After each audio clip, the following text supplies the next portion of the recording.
Berarti ini ke depan ada peluang mahasiswa lulusan dari ITSK ini bisa kerja di Jepang loh, Pak. Benar nggak itu? Sudah terjadi. Sudah terjadi.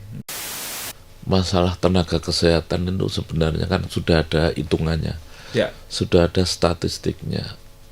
Beberapa saat yang lalu, sebelum terjadi Omnibus Law Kesehatan, itu ada beberapa paparan yang saya perhatikan. ya. Salah satunya paparan itu yang merah warnanya, artinya kurang tenaga itu kedokteran gigi, salah satunya. Dari situlah saya benar-benar melihat dan saya datang Ya. ke Dirjen Tenaga Kesehatan, mungkin anak buahnya. Ini benar nggak dikasih data saya. Yang jadi masalah kekurangan ini kan penyebaran, bukan kekurangannya. Akhirnya dari situ itulah trigger saya untuk membuat fakultas kedokteran gigi, bahwa ini masih dibutuhkan di masyarakat Indonesia. Assalamualaikum warahmatullahi wabarakatuh. Tribuners dan pembaca harian Surya, kembali bersama saya Iksan Fauzi, penanggung jawab harian Surya Biro Malang. Di depan saya ada seorang tokoh pendidikan di Kota Malang yang patut kita gali informasi dari beliau. Beliau adalah Profesor Honoris Causa Arif Effendi, dan saat ini beliau memegang atau menjabat sebagai Rektor Institut Teknologi Sains dan Kesehatan Rumah Sakit Dr. Supraun di Kota Malang. Mari kita berbincang untuk menggali apa saja sih yang ada di Institut Teknologi Sains dan Kesehatan atau disingkat ITSK Rumah Sakit Dr. Supraun ini, dan apa dan kemana output mahasiswa yang telah menimba ilmu di ITSK. Mari kita sapa Bapak Profesor Arif Effendi. Selamat datang Pak Arif di ruang podcast kami. Apa kabar? Alhamdulillah.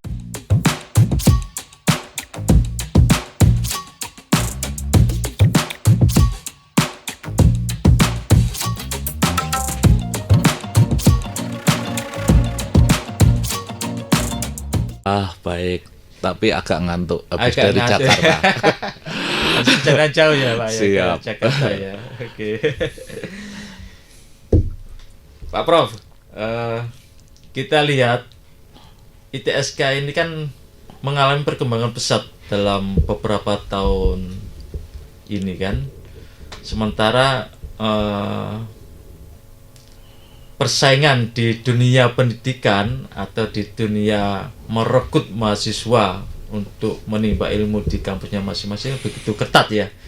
Apalagi di Kota Malang itu begitu banyak kampus negeri maupun kampus swasta.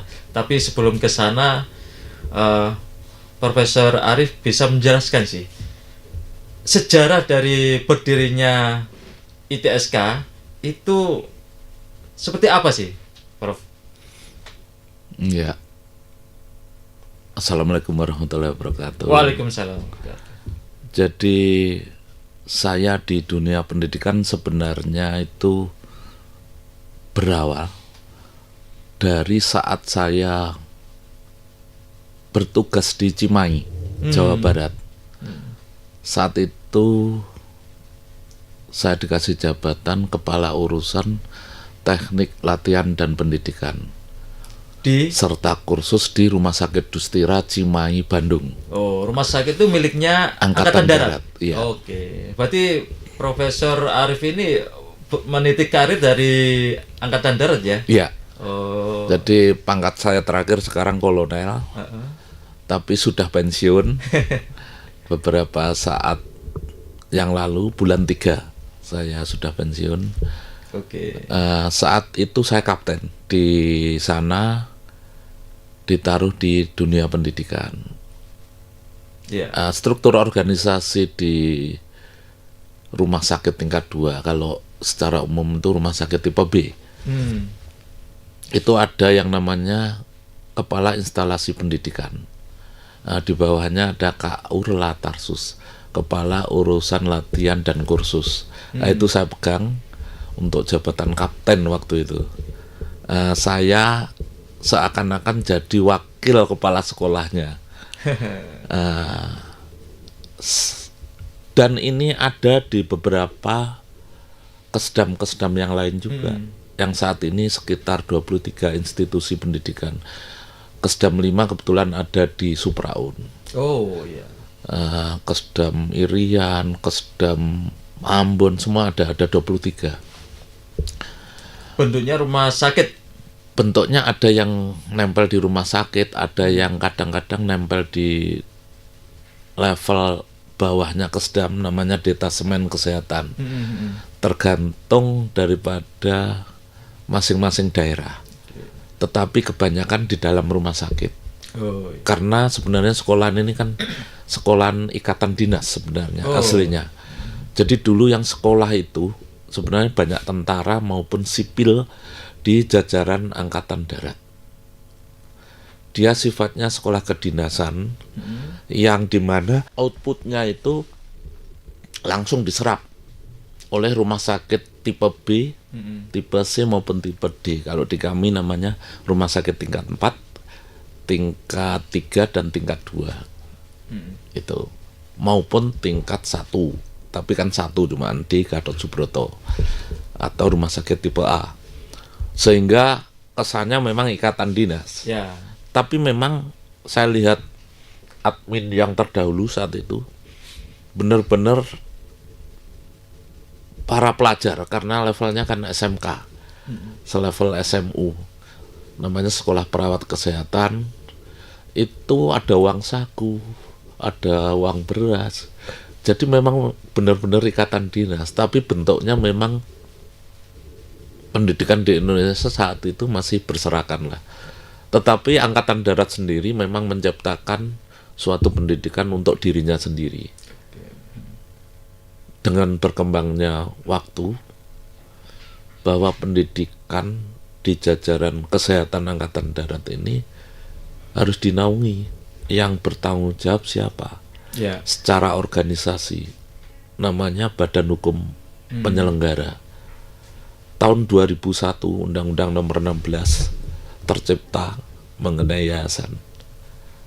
Sehingga saat itu 2004 pendidikan di seluruh jajaran pusat kesehatan Angkatan Darat itu dipaksa harus ada naungannya yang bertanggung jawab, karena menerima uang APBN juga saat itu.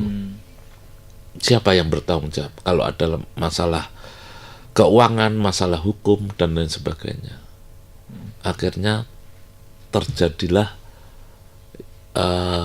surat edaran yang diedarkan oleh zaman saat itu tuh bukan Pusat Kesehatan Angkatan Darat, tapi Direktorat Kesehatan Angkatan Darat.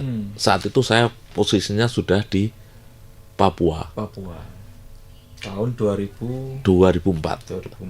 Tetapi saat 2002 itu kan sudah berlaku itu. Ya. Saat itu saya belum pindah, sehingga saya menciptakan sekolahan D3 fisioterapi pertama di Jawa Barat. Swasta pertama, tapi di bawah jajaran Rumah Sakit Dustira. Waktu itu harus ada yayasan. Karena persyaratan itu saya ciptakanlah Yayasan Pendidikan Dustira sampai sekarang.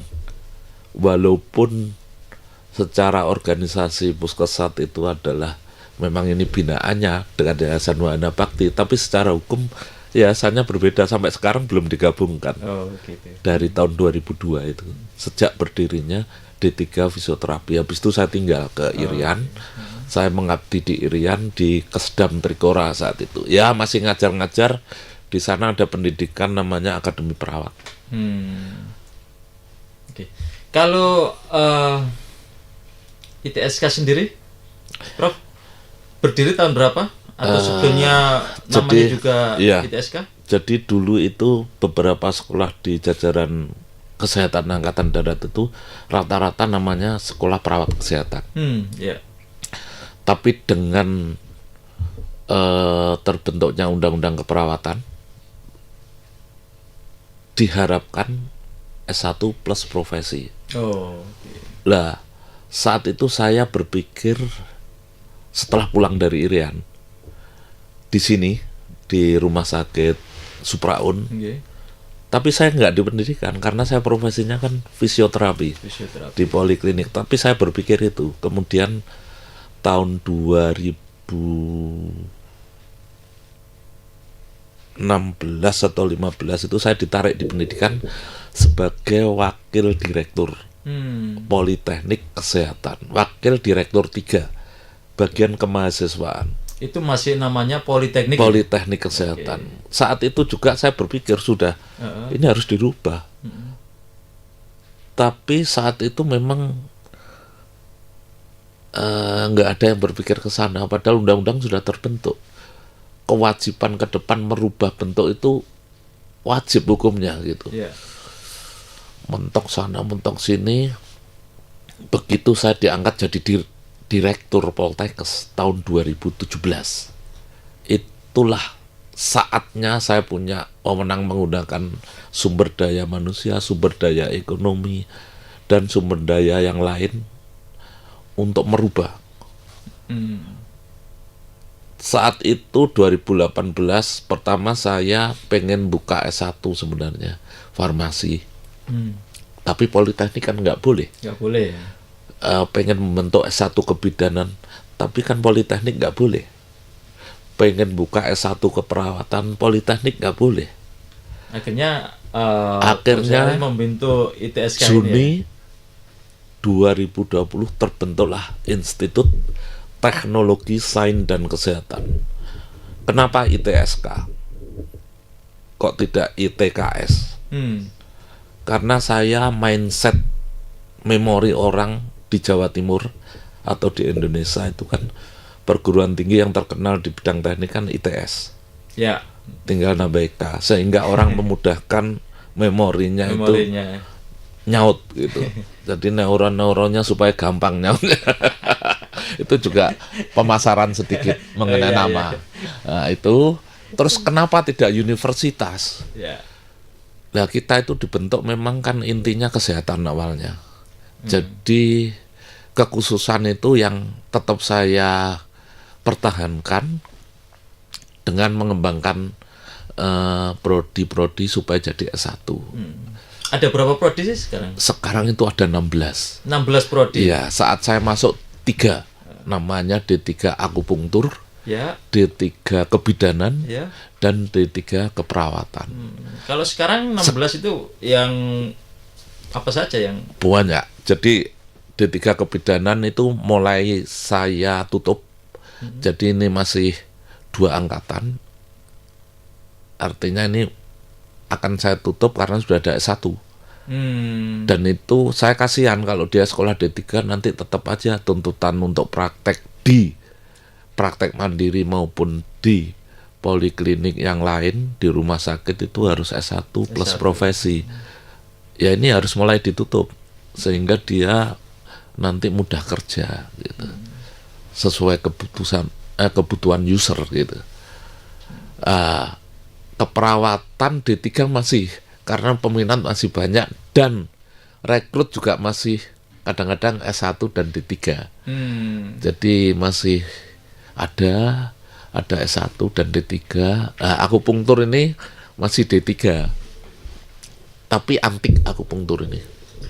Akupunktur itu tusuk jarum, di mana saat ini itu pergeseran orang semakin image-nya memakai obat itu kan juga ada sesuatu resiko gitu. ya Jadi dia mencari alternatif yang lain. Makanya di dalam Undang-Undang Tenaga Kesehatan, akupunktur itu juga masuk sebagai tenaga kesehatan di bawah kesehatan tradisional.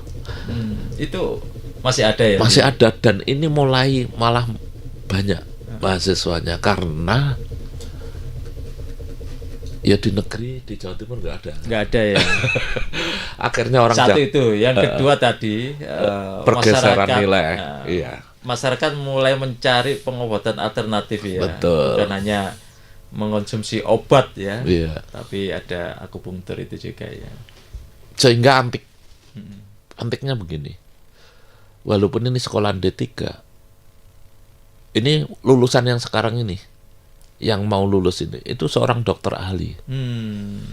Yang tahun lalu ada dokter ahli THT juga. Oh gitu. Iya, karena mungkin dia praktek dari awalnya sudah menyajikan ke masyarakat itu akupunktur dengan kursus. Oh, Tetapi legalitas itu kan perlu. harus ada ijazah gitu. Prof, dari banyaknya kampus kesehatan di Indonesia, termasuk ya lebih spesifik di Malang ini ya, apa yang membedakan ITSK Rumah Sakit Dr. Supraun dengan kampus kesehatan lainnya itu? Jadi gini, semenjak saya jadi pimpinan, saya berpikir ini kan kampus swasta, di mana kampus swasta ini kan tidak diberi sumber daya ekonomi oleh APBN. Oleh negara. Sedikit APBN. adalah namanya Serdos itu. Berarti sekarang harus mencari sendiri ya? Mencari sumber daya ekonomi ini kan sulit dengan ketatnya persaingan. Yang satu, pengaruh daripada perguruan tinggi negeri menjadi badan hukum tersendiri, di mana APBN mulai dikurangi. Sehingga dia juga sumber dayanya mencari dari mahasiswa. Lah kalau kita prodi-prodinya sama, ya pasti kita bablas, habis kita. Ya. Makanya ini adalah trik-trik agar kita tetap survival. Harus beda dengan negeri, atau harus beda cara outputnya. Yang paling penting saat ini dan saat ke depan, kita itu mudah terserap. Itu yang paling penting. Artinya orang sekolah dengan biaya orang tua yang luar biasa itu kan harapannya gampang kerja, terserap oleh user baik level nasional maupun internasional. Ini sebenarnya menurut saya ya, saat ini itu luar biasa Indonesia itu. Penduduk Indonesia angkatan kerja yang saat ini dinamakan bonus demografi. Itu kan kekuasaan Tuhan yang diberikan kepada Indonesia. Jumlah angkatan kerja yang luar biasa itu cenderung bisa menaikkan pendapatan domestik kalau dikelola dengan benar. Tapi kalau tidak, jadi bom yang luar biasa itu. Nah, ini tadi ITSK apa yang membedakan ITSK dengan Perbedaannya gini, kampus yaitu lain? yang pertama, kita berbeda dari jurusan. Jurusan kita itu yang memang benar-benar dibutuhkan, banyak dibutuhkan, Apa saja kecenderungan. Yang paling spesifik ya, fisioterapi itu ada S1, di mana sekarang tuntutan kan, tenaga kesehatan itu kan harus S1 plus profesi. Ya. Akhirnya saya menciptakan bukan D3. Di UNER itu lulusan saya itu lulusan yang pertama. Sampai sekarang belum ada S1. Sehingga banyak orang melanjutkan alih jenjang ke kita. Nah itu, di Brawijaya belum ada. Akhirnya kita banyak mahasiswanya. Demikian juga yang lain. Akupunktur, farmasi klinis, anestesi. Itu satu-satunya. Saat rekrutmen pegawai negeri dan TNI, itu biasanya ada khusus rekrutmen pendidikan kesehatan untuk jadikan TNI. Biasanya nomor urut 1 kedokteran, kemudian dokter gigi, apoteker, dan lain sebagainya. Itu yang tidak ada daftar dari Jawa Timur, itu anestesi, karena belum ada produknya, dan sekolahnya cuma ada di tempat kita. Jadi itu yang membedakan, membuat banyak mahasiswa tertarik ya. Yang kedua, tuntutan IPN, Indeks Pendidikan Nasional itu kita tuh termasuk rendah dibanding negara-negara yang lahirnya belakangan. Malaysia, Singapura, Thailand, itu kan negara yang baru merdekanya. Kita IPN-nya di bawah itu. indeks pendidikan. Nah, itu kan tuntutan juga agar sumber daya manusia Indonesia itu agak lebih tinggi IPN-nya. Sehingga saya ciptakan RPL, rekognisi pembelajaran lampau. Jadi orang-orang yang tidak berkesempatan untuk sekolah, melanjutkan sekolah, dia kan bekerja. Misalnya di suatu kabupaten tertentu, dia sebagai bidan dengan lulusan D3 sudah diangkat pegawai negeri, nggak mungkin kan dia sekolah. Akhirnya kita melaksanakan pendidikan hybrid. Hybrid itu setengah daring dan kadang-kadang luring. Di beberapa kabupaten yang saya datangi untuk paparan di depan Pak Bupati, Sekda maupun BKD-nya, saya sampaikan tuntutan ke depan perawat profesi kesehatan harus S1 plus profesi. Nah, ini kan harus dijemput. Kasihan anak-anaknya pegawai Pemda itu kalau tidak melanjutkan. Nah, saya tawari sebagian besar mau, di mana dia tidak usah meninggalkan pekerjaannya di rumah sakit, di puskesmas maupun di pelayanan kesehatan. Tapi mereka bisa belajar via daring malamnya di luar kerja atau setelah kerja. Prakteknya dia membuat suatu kasus profesinya. Di sana kita yang datang. Itulah yang luring. Gitu ya. Oke. Berarti lebih enak ini mahasiswa itu kan? Iya. Mereka nggak perlu ke kampus ya? Iya, ke kampus pertama pengenalan aja. Sekali-kali teori gitu. Tapi nanti dosennya yang datang waktu praktek ya, dosennya akan menganalisa hasil prakteknya dari mahasiswa tersebut ya. Iya. Oke. Kalau di NTSK ini apa sih yang didapatkan mahasiswa? Begitu tertarik selain dari prodi-prodi baru itu. Jadi marwah yang diberikan oleh pendahulu kita, apalagi saat supremasi militer, itu militer kan memang luar biasa. Mendahului kadang, termasuk pendidikan. Saya ingat kayak di Jawa Barat itu berdirinya psikologi klinis itu kan di Rektorat Psikologi Angkatan Darat, sehingga akhirnya terbentuklah di Unpad. Artinya tentara ini memang luar biasa di dalam bidang pendidikan. Cuma memang seterusnya tidak menyesuaikan. Mungkin fokusnya dia di tentaranya, tidak fokus di pendidikan. Akhirnya mulai 2004 itu agak difokuskan. Ini bagian tersendiri pengelolaannya, agak fokus akhirnya. Nah, sehingga tergantung pimpinan di institusi itu bagaimana dia menyikapi undang-undang, menyikapi kebutuhan masyarakat. Itulah kuncinya. Kalau dia bisa membaca itu, maka tetap survival. Kalau tidak, hancur gitu. Dan yang membedakan kedua, kita ada muatan lokal, namanya pendidikan kepemimpinan. Itu diajari PBB, peraturan baris berbaris, cara memberi instruksi. Jadi ketua kelas itu bergantian. Justru yang militer yang di kelas itu nggak boleh jadi ketua kelas karena dia sudah terdidik. Dia mengamati yang sipil-sipil itu bagaimana dia menyiapkan kelas, bagaimana dia menginstruksikan suatu pengumuman terhadap teman-temannya sendiri. Itu yang didapatkan mahasiswa ya. Iya. Dalam sisi lain pendidikan kepemimpinan itu tadi ya. Iya. Ada nggak kira-kira beasiswa yang disediakan oleh Supra-UN untuk saat ini? Jadi gini, semakin hari itu semakin sedih saya. Kalau dulu memang KIP itu ya, dulu namanya apalah.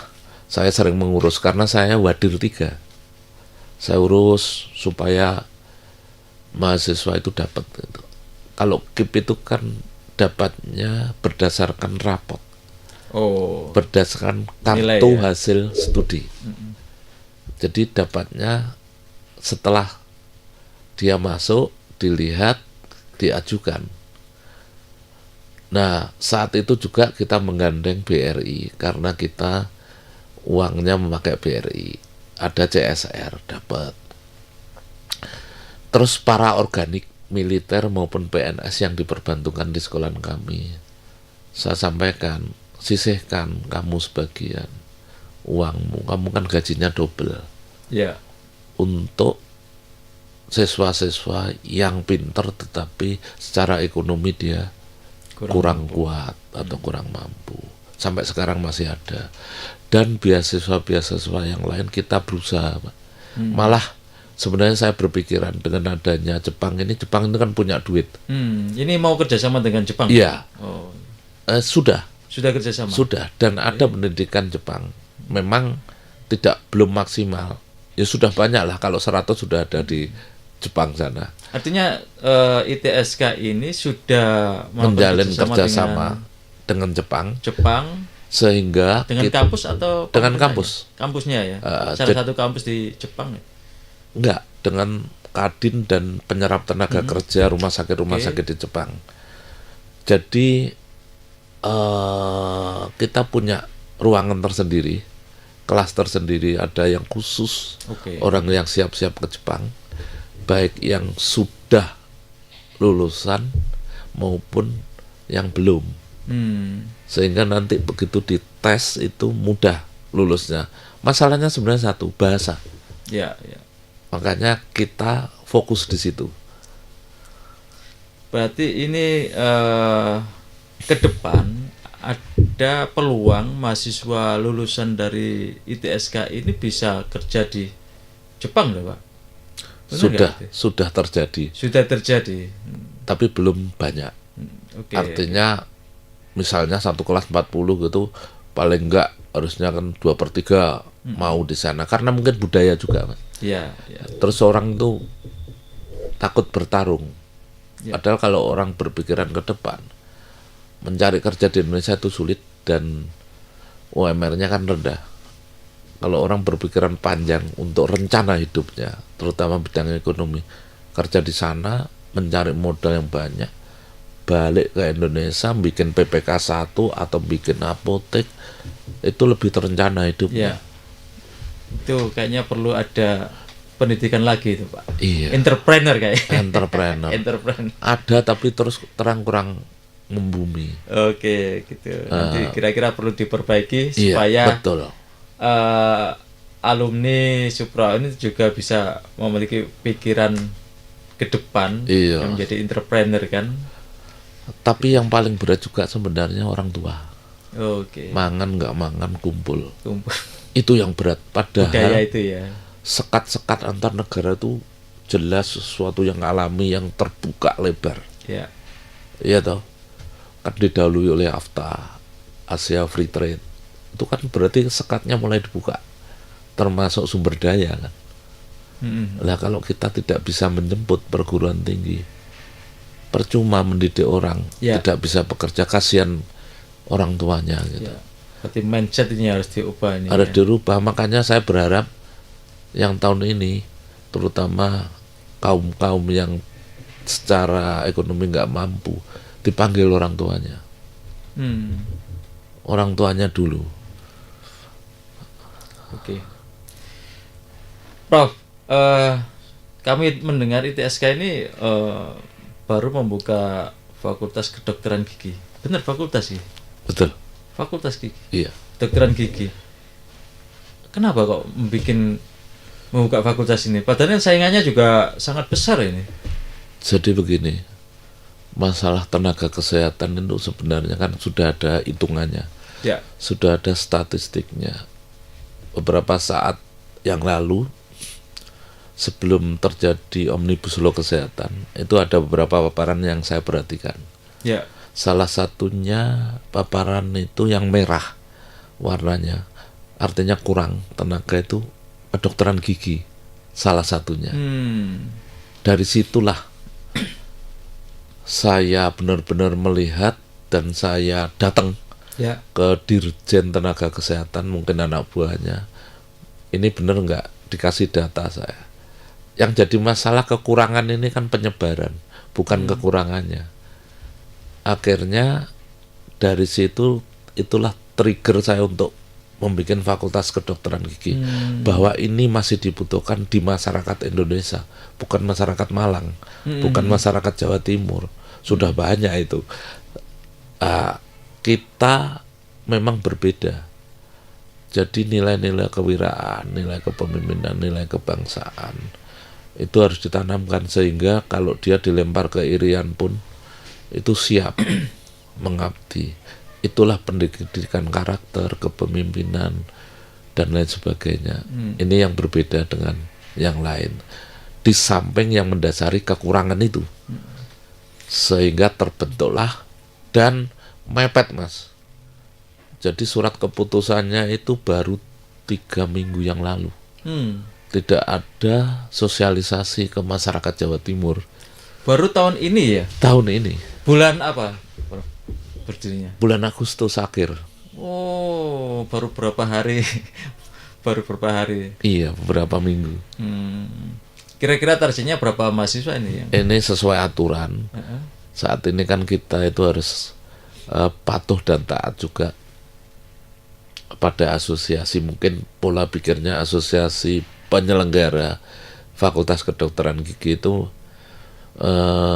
kalau bisa jangan banyak-banyak dulu, betul, untuk menjaga kualitas karena keterbatasan alat, dosen dan pengalaman. Nanti kalau sudah 2 tahun kan dinilai, diakreditasi oleh LAMPTKS. Nanti ada pertimbangan-pertimbangan khusus untuk bisa menerima lebih banyak. Lah, gongnya itu sebenarnya pada saat uji kompetensi nasional. Kalau dia lulus 100% biasanya diberi keleluasan untuk menerima sebanyak mungkin. Sesuai rasio tentunya. Kalau sekarang kita ikuti aturan itu dulu aja. Tapi sudah ada ya banyak calon mahasiswanya ya? Ini gelombang 1 kemarin sudah diterima 15 orang. 15 orang. Ini yang gelombang kedua untuk kedokteran gigi loh. Khusus gigi. Gelombangnya berbeda. Iya. Kalau yang siswa umum yang lain sudah ospek, PKKMB istilahnya. Ini belakangan tapi tidak menyalahi aturan batas sempritan dari Dikti. Gelombang 2 ini ada pendaftar tadi sudah 33. Kita seleksi nanti untuk mencukupi sesuai apa yang digariskan oleh asosiasi.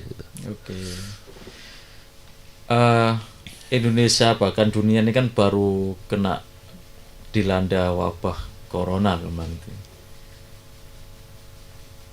Apakah dari mahasiswa di ITSK maupun ya di ITSK ya ikut berperan dalam penanganan corona kemarin?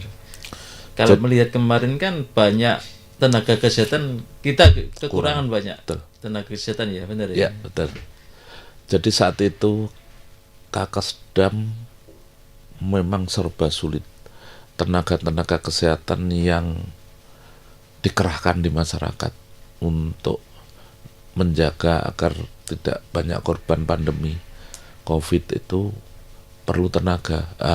Mahasiswa kita memang dapat surat perintah dari Kakasdam selaku pembina kita itu bergerak kemana-mana bersama organik militer di Kesdam, di Surabaya, di mana-mana. Tetapi itu juga kita akui sebagai SKS. Jadi senang para mahasiswa ikut secara real terjun di masyarakat. Benar-benar. Berarti itu juga dianggap mereka kuliah ya, kuliah ya. Iya. Nanti disesuaikan ini termasuk apa, kesehatan masyarakat, atau apa yang ada agak berimpitan nilai daripada dengan apa yang mereka intinya, lakukan gitu ya. Iya. Berarti memang ITSK juga berperan sekali dalam apa namanya COVID, menangani pandemi COVID. Apakah di Malang aja atau ada sampai Surabaya, sampai ke daerah-daerah, sampai ke Madura segala, bergerak bersama pasukannya Panglima, dalam hal ini Kesdam, pengendali Panglima. Dan anak-anak itu ya seneng karena bisa praktek, terus terang aja dapat uang saku dan lain sebagainya. Itu kan paling, kalau anak-anak gitu kan seneng, ya sambil praktek, sambil dapat uang saku gitu. Prof, setelah mereka menimba ilmu mahasiswa ini, kira-kira ada prioritas nggak masuk ke rumah sakit Supraun?